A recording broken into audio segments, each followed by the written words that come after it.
দিদি আর দুদিন বাদেই প্রধানমন্ত্রীর সভা, কতটা উজ্জীবিত হবে দক্ষিণবঙ্গের বিজেপি কর্মীরা? রাঢ় বেঙ্গল আমাদের জন্য উর্বর জায়গা এবং মানুষ ভারতীয় জনতা পার্টির সাথে আছে।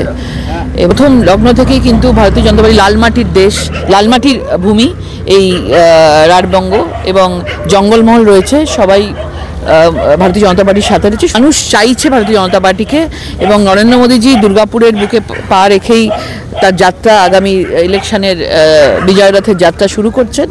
দুর্গাপুর শিল্পাঞ্চল একদম ধরে কারখানা বন্ধ হয়ে গিয়েছে, খোলার আশা। দেখুন, আমাদের সরকার এলে সব কিছু বলতে পারি খুলবে। মানে ভয়ঙ্কর একটা অবস্থা, মহিলাদের কোনো সুরক্ষার ব্যবস্থা নেই।